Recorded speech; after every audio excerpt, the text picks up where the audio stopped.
ஆன்மீக சேவையில் ஸ்ரீ தண்டபாணி ஆசிரமம் பல நன்மைகளை செய்து வருகிறது.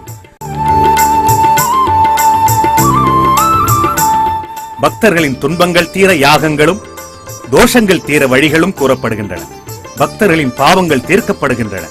ஏழைகளுக்காக அறுசுவை உணவோடு அன்னதானம் செய்யப்படுகிறது. தானத்தில் சிறந்தது அன்னதானம் அல்லவா?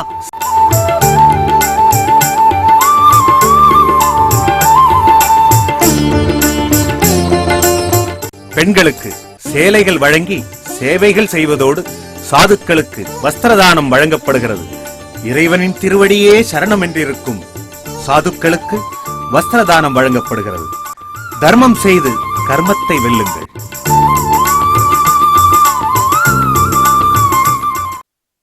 புனித தலம் திருவண்ணாமலை. இங்கு 200 ஆண்டுகள் தண்டபாணி ஆசிரமத்தில் வாழ்ந்த தவரிஷி சதானந்த யோகியின் சீடர் வாலைச்சித்தர். எளிமையின் உருவம், இறையருள் சாந்தம். வாலைச்சித்தர். அவரது பார்வைப்பட்டால் அல்லல் ஒழிந்து ஆயுள் கூடும்.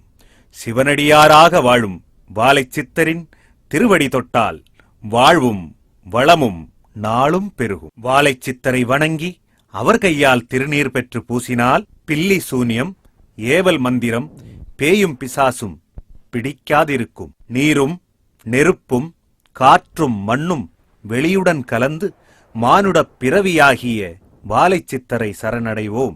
வாலைச்சித்தரின் ஆசியால் வறுமையும் நோயும் பிடிக்காதிருக்க பௌர்ணமி தோறும் கிரிவலம் செல்வோம். சிவனடியார் ஆகிய சித்தரை வணங்கி அருளையும் ஆசியையும் பெற்று அமைதியாய் வாழ்வோம்.